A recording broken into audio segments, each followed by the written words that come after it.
KIC computer ल्याबमा तपाईँहरूलाई स्वागत छ। आजको टपिक छ तपाईँहरूलाई गुगल एकाउन्ट कसरी बनाउनु, जिमेल एकाउन्ट कसरी बनाउने त्यो सिकाउँछु। र जिमेल एकाउन्टमा हामीले कसरी 15 GB जुन हाम्रो गुगलले फ्री दिएको छ हामी कसरी युटिलाइज गर्न सक्छौँ र हामी डाटाहरू त्यो ड्राइभ हाम्रो हुन्छ त्यसमा कसरी ड्राइभमा हामी आफ्नो डाटाहरू हाल्न सक्छौँ, पर्सनल डाटाहरू म तपाईँहरूलाई स्टेप बाई स्टेप सिकाउनेछु। सबभन्दा पहिला तपाईँहरूको डेस्कटपमा र कम्प्युटर या मोबाइलमा तपाईँको जुन कम्प्युटर ब्राउजर छ त्यो ब्राउजर खोल्नु। मसँग क्रोम छ, मैले खोलेँ होइन। त्यहाँ लेख्नु, के लेख्नु, यहाँ क्रिएट गुगल एकाउन्ट लेख्नु। यहाँ तपाईँ आफ्नो ब्राउजरमा क्रिएट गुगल एकाउन्ट लेख्ने बित्तिकै तपाईँ के गर्नु, इन्टर गर्नु। इन्टर गर्ने बित्तिकै तपाईँ कहाँ यति पेज आउँछ होइन, धेरै आयो भने यहाँ हेर्नु क्रिएट यहाँ योमा क्लिक गर्ने बित्तिकै तपाईँलाई यो यसको एक्ज्याक्ट मतलब तपाईँले फाइलमा पुग्नुहुन्छ। त क्रिएट गुगल एकाउन्ट हेल्प जुनमा लेखेको हुन्छ तपाईँले यसले के गर्नु, क्लिक गर्नु। क्लिक गर्ने बित्तिकै तपाईँलाई अब अप्सन आउँछ हेर्नु। र क्लिक गर्ने बित्तिकै हेर्नु त क्रिएट गुगल एकाउन्ट छ अनि यसले के गर्नु, स्टेप 1 छ अनि यसको स्टेप पनि देखाएको छ।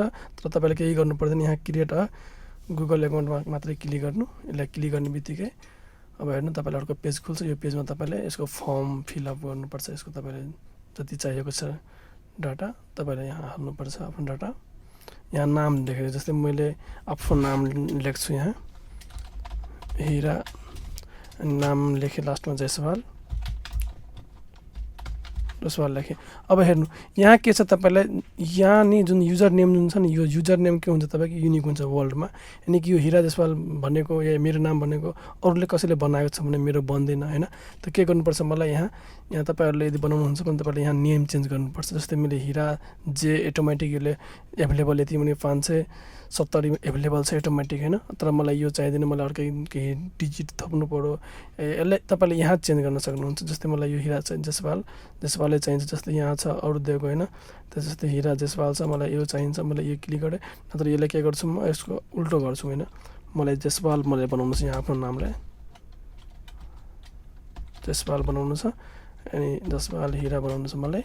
अनि म जस्तै मलाई मन परेको नम्बरलाई 1 2 3 ले मैले क्लिक गरेँ। त के भयो, मेरो अब यो नाम भयो र तर यसको मेरो जिमेल एकाउन्ट के भयो, जयसवाल हिरा 123@gmail.com भयो। अनि पासवर्ड तपाईँले जुन छ तपाईँ हाल्नु, आफ्नो पासवर्ड हाल्नु, ठिक छ। जुन पासवर्ड तपाईँले चाहिँ त्यो आफ्नो पासवर्ड हाल्नु यहाँ। अनि यति गर्ने बित्तिकै तपाईँले यहाँ हेर्नु, यति गर्ने बित्तिकै अब के गर्नु, नेक्स्ट गर्नु। नेक्स्ट गर्ने बित्तिकै तपाईँले यहाँ देखाउँछ अर्को स्टेपमा तपाईँ जानुहुन्छ। अब हेर्नु, जस्तै मेरो यो नाम के भयो, लिएन। त अब यहाँ के हेर्नु, यो नाम लिएन भने यसले के गर्नुपर्छ, मेरो नामलाई चेन्ज गर्नुपर्छ। यहीँ तपाईँलाई समस्या हुन्छ, तर टेन्सन नलिनु, यो समस्या केही होइन। तपाईँले चेक गर्नुपर्छ, उल्टो गर्नु नामलाई। यहाँ नाम डिजिटलाई थप्नु, जुन तरिकाले तपाईँलाई यहाँ सो लिन्छ त्यो दिनु। किनकि यो जुन मैले हालेको थिएँ कसैले बनाएको होला, त्यही भएर लिएन। मैले अब 10 हालेँ। अब हेर्नु चेक गर्छु, लिइहाल्यो। अब तपाईँले यहाँ भेरिफिकेसन यो फोन नम्बर छ, यहाँ तपाईँले के गर्नुपर्छ, आफ्नो फोन नम्बर जुन हुन्छ त्यो हाल्नुपर्छ। के गर्नु, अनि आफ्नो फोन नम्बर हाल्नु, मेरो नम्बर हो, मैले हालेँ। अनि नेक्स्ट गर्ने, यहाँ भेरिफिकेसन यो नम्बर छ, यहाँ के गर्नु, नम्बर हाल्ने बित्तिकै नेक्स्ट गर्नु। नेक्स्ट गर्ने बित्तिकै यहाँ छ नि इन्टर भेरिफिकेसन कोड। यो जुन तपाईँले नम्बर दिनुभएको छ यो नम्बरमा तपाईँको मोबाइलमा अहिले कोड आएको होला। यो कोड तपाईँले हेर्नु, 6 डिजिटको कोड होला। यो कोड तपाईँले हेर्ने बित्तिकै यहाँ तपाईँलाई जरुरी पर्छ, तपाईँले यहाँ हाल्नुपर्छ। मेरो मोबाइलमा आइसकेको छ, म अब यो नम्बर हाल्छु। यो जुन कोड दिएको छ मलाई गुगल एकाउन्टले, मैले गुगलबाट कोड आयो, यो कोडले के गर्नु, भेरिफाई गर्नु। यदि तपाईँले यो कोड आएन भने के गर्नु, यहाँ कल इन्स्ट्यान्ट लेखेको छ, यो कल इन्स्ट्यान्टमा क्लिक गर्नु। अनि तपाईँलाई अमेरिकाबाट कल आउँछ, अनि तपाईँले यो भेरिफिकेसन कोड नम्बर भन्छ, नम्बर टिपेर तपाईँ यहाँ हाल्न सक्नुहुन्छ। जुन तरिकाले तपाईँ नम्बर आउँछ तपाईँको फोनमा, यो कोड हाल्नु अनि भेरिफाई गर्नु। तपाईँको अब यो नम्बरसँग भेरिफाई भइरहेछ तपाईँको एकाउन्ट। अब हेर्नु, यो एकाउन्ट बनिसक्यो। अब हुने बित्तिकै यति भयो। अब सबभन्दा पहिला त रिकभरी एकाउन्ट, जस्तै तपाईँले यो पहिला रिकभरी, यदि यो एकाउन्टमा कुनै प्रब्लम भयो भने तपाईँले रिकभरी एकाउन्ट छ भने कुनै योभन्दा पहिलाको तपाईँले यदि जिमेल एकाउन्ट खोल्नु भएको छ भने हाल्न सक्नुहुन्छ। कुनै प्रब्लम योमा भयो भने तपाईँले त्यहाँ म्यासेज गर्न सक्नुहुन्छ। जस्तै म अब पहिलाको म आफ्नो हाल्छु। अब म आफ्नो यहाँ एकाउन्ट हालिदिएँ पहिलाको। यहाँ कुनै प्रब्लम भयो भने मलाई यहाँ म्यासेज आउँछ। यदि तपाईँसँग छैन भने टेन्सन नलिनु, नहाल्दा पनि हुन्छ। अनि तपाईँको जन्ममिति कति छ यहाँ छ, यहाँ तपाईँ आफ्नो जन्ममिति हाल्नु। त्यसपछि तपाईँ आफ्नो जेनरल हाल्नु। अनि यहाँ के गर्नु, यति गर्ने बित्तिकै तपाईँले आफ्नो स्टेपमा नेक्स्ट गरिदिनु। नेक्स्ट गर्ने बित्तिकै तपाईँले गेट मोर फ्रम यति गर्ने बित्तिकै तपाईँले के भयो, यो तपाईँको हो एकाउन्ट बनिसक्यो। अब तपाईँले यहाँ यही कम्प्युटर तपाईँले ओपन गर्न चाहनुहुन्छ भने तपाईँले यस आइएम इनमा क्लिक गर्नु। यति आउने बित्तिकै तपाईँले privacy and term and condition दिएको छ गुगलले, तपाईँलाई चाहियो भने तपाईँ पढ्नु।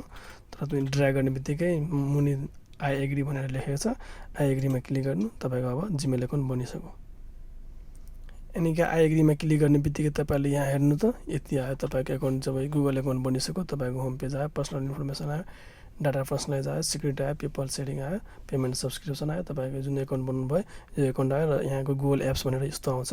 अब तपाईँलाई अहिलेसम्म सिक्नुभयो कसरी तपाईँले आफ्नो कम्प्युटरमा या आफ्नो मोबाइलमा कसरी तपाईँले गुगल एकाउन्ट र जिमेल एकाउन्ट बनाउन सक्नुहुन्छ। अब तपाईँहरूलाई म सिकाउनेछु अर्को स्टेपमा कि तपाईँहरूले भएको जिमेल एकाउन्टमा कसरी तपाईँले 15 GB को डाटा आफ्नो कम्प्युटरको डाटाहरू तपाईँ आफ्नो कम्प्युटरमा जिमेल एकाउन्टमा तपाईँ राख्न सक्नुहुन्छ। कि तपाईँले कहिले काम पऱ्यो भने तपाईँ यहाँबाट लिन सक्नुहुन्छ, किनकि हाम्रो कम्प्युटर कुनै बेला फर्मेट प्रब्लम हुनसक्छ, फर्मेट हुनसक्छ, मोबाइल हुनसक्छ।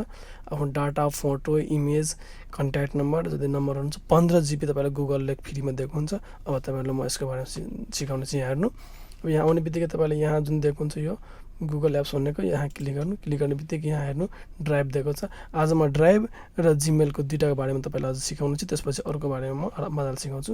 त यो सबभन्दा पहिला अब तपाईँलाई आफ्नो कम्प्युटरमा भएको डाटाहरूलाई, फाइलहरूलाई, फोटोहरूलाई कम्प्युटरमा जिमेलमा राख्नु पर्यो भने कसरी राख्नुहुन्छ त्यसको लागि अब के गर्नु, यहाँ क्लिक गर्ने बित्तिकै ड्राइभ आउँछ, ड्राइभमा क्लिक गर्नु।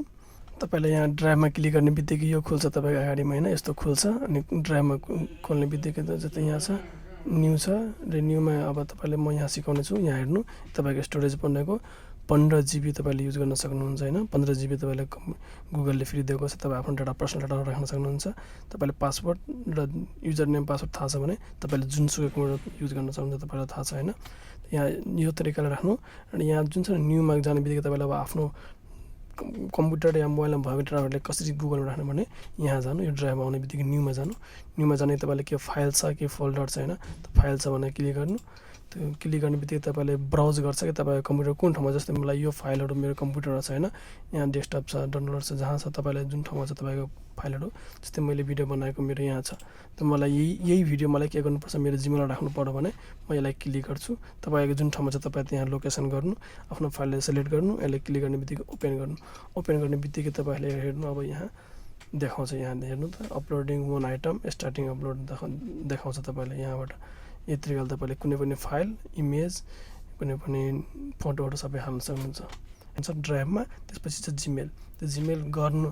अब जिमेल त थाहा छ तपाईँको, जस्तै फोन नम्बर हाम्रो युनिक हुन्छ भने जिमेल एकाउन्ट पनि नम्बर, जिमेलको आइडी पनि युनिक हुन्छ। के गर्नु, तपाईँले कसैले जिमेल गर्नु पर्यो, त्यसलाई हामी इमेल भन्छौँ, जिमेल भन्छौँ, त्यो एउटा कुरा हो। कसैले इमेल गर्नु पर्यो या कसैले पठाएको इमेल तपाईँले रिसिभ गर्नु पर्यो भने के गर्नुपर्छ, तपाईँले जुन गुगल एप छ त्यहाँ जिमेलमा क्लिक गर्नु। जिमेलमा क्लिक गर्ने बित्तिकै तपाईँको यहाँ जिमेल खुल्छ, यसले हेर्नु। जिमेलमा क्लिक गर्ने बित्तिकै तपाईँले यस्तो जिमेल खुल्यो होइन। तपाईँलाई सबभन्दा पहिला म 2-3टा जुन हुन्छ तपाईँलाई इम्पोर्टेन्ट म त्यो सिकाउनेछु। सबभन्दा पहिला जस्तै हामीले यो साइडमा ड्राइभमा हामीले फाइल अपलोड गर्न अप्सन थियो भने यहाँ कम्पोज छ। त्यो कम्पोज भनेको तपाईँले कसैलाई इमेल गर्नु पर्यो भने कसरी गर्नुहुन्छ, जस्तै कम्पोजमा क्लिक गर्ने बित्तिकै तपाईँले यहाँ हेर्नु अप्सन दिन्छ। यहाँ तपाईँले यहाँ कम्पोजमा क्लिक गर्ने बित्तिकै तपाईँले यो खोल्यो होइन, न्यू म्यासेज। अब जस्तै 2 भनेको जस्तै जुन व्यक्तिले तपाईँले जिमेल गर्नुहुन्छ भने उहाँ के हुनु पर्यो, तपाईँ जिमेल एकाउन्ट थाहा हुनु पर्यो। जस्तै मलाई गर्नु छ यो केही तपाईँलाई आफ्नो सब्जेक्ट हाई लेख्नु, जे लेख्नु छ लेख्नु। अनि यहाँ जुन छ तपाईँले यहाँ हेर्नु फर्मेटिङ अप्सन छ। त्यसपछि यहाँ के छ फाइल एट्याच, कुनै पनि फाइल एट्याच गर्नु पर्यो भने यहाँ गर्न सक्नुहुन्छ। तपाईँले यहाँ कुनै पनि लिङ्क चाहियो भने यहाँबाट लिन सक्नुहुन्छ, इमोजीहरू चाहियो भने यहाँबाट लिनुहुन्छ। कुनै पनि फाइल तपाईँको यदि ड्राइभमै राख्नु भएको छ भने त्यो ड्राइभको फाइल तपाईँले त्यो व्यक्तिले सेन्ड गर्न चाहनुहुन्छ भने यहाँबाट हुन्छ। फोटोहरू चाहियो भने यहाँबाट, जस्तै म फोटो इन्सर्ट गर्छु। अब इन्सर्ट फोटो भन्नु यहाँ होइन। अब इन्सर्ट फोटोमा अब तपाईँले फोटो यहाँ छ भने लिन सक्नुहुन्छ, छैन भने यहाँ के गर्नु, यहाँ चुज फोटो अपलोड गर्नु। पहिला अपलोड गर्नु कम्प्युटर कुन ठाउँमा छ या मोबाइल कुन ठाउँमा छ तपाईँले। मलाई यहाँ पिक्चर कुनै एउटा पिक्चर चाहिएको छ, जस्तै मलाई यो पिक्चर चाहिएको छ उहाँले सेन्ड गर्नको लागि। मैले यो पिक्चरले सिलेक्ट गरेँ अनि ओपन गरेँ। ओपन गर्ने बित्तिकै तपाईँको यो अपलोड हुन्छ, फोटो आयो। अब तपाईँले उहाँको नाम छ अनि तपाईँले म्यासेज लेख्नुभयो अनि के गर्नु, यहाँबाट सेन्ड गरिदिनु। यही तरिकाले तपाईँले फाइल छ के छ, ड्राइभको छ कि एट्याच गर्नुपर्ने कुनै फाइल हो कि टेक्स्ट हुन्छ यहीँबाट लिन सक्नुहुन्छ अनि सेन्ड गर्नु। सेन्ड गर्ने बित्तिकै यो के हुन्छ, गइहाल्छ। यो गएको छ कि छैन तपाईँले हेर्नु पर्यो भने यहाँ सेन्ड छ, यो सेन्डमा गएर हेर्न सक्नुहुन्छ।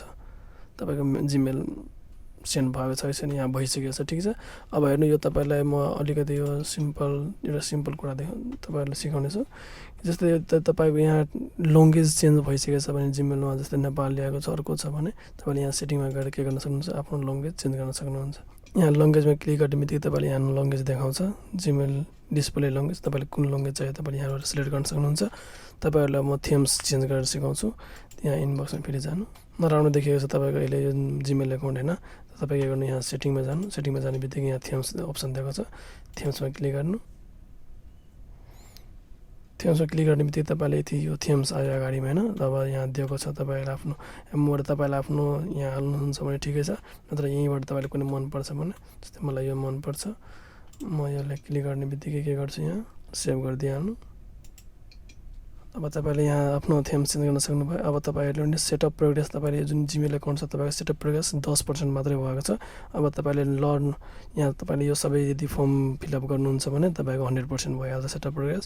त यहाँ learn how to use Gmail कसरी गर्नुहुन्छ, अनि गेट मोबाइल फोन चाहियो भने क्लिक गर्नु। चुज थीम पनि तपाईँले गर्नुभयो होइन, इम्पोर्टेन्स एन्ड मेल, अर्को तपाईँले मेल यदि लिङ्क गर्नुहुन्छ भने चल्छ। अनि यहाँ चेन्ज प्रोफाइल इमेज तपाईँको जुन छ नि, यहाँ यो जुन लेखेको छ यो इमेजको चाहियो भने यहाँ क्लिक गर्नु, यहाँबाट तपाईँको 100% भइहाल्छ। यहाँ इमेजको जस्तै मलाई यो जुन यहाँ छ यसको मलाई इमेज चेन्ज गर्नु पर्यो भने मलाई यहाँबाट तपाईँले चुज गर्न सक्नुहुन्छ। जस्तै मलाई यही इमेज एकछिनको लागि अहिले तपाईँहरूको सिकाउनको लागि म युज गर्छु, यो राखिदिएँ। अनि तपाईँको यो जिमेल एकाउन्ट अब 100% बनिसक्यो। तपाईँले कुनै पनि दुइटै सिक्नुभयो आज होइन। यदि तपाईँहरूले सिक्नुभयो भने साथीहरूलाई सेयर गर्नु, र साथीहरूले पनि सिक्न सक्छ यही तरिकाले। अहिले लकडाउनको अवस्था छ, त्यही भएर टाइमलाई युटिलाइज गर्नु। कुनै पनि इमेज होस् तपाईँले यहाँबाट क्लिक गर्ने बित्तिकै, यहाँ सेटअप गर्ने बित्तिकै तपाईँले यहाँ जुन यो चाहिँ लेखेको त्यो ठाउँमा तपाईँको यो इमेज आइहाल्छ। थ्याङ्क यू हेरिदिनु भएकोमा।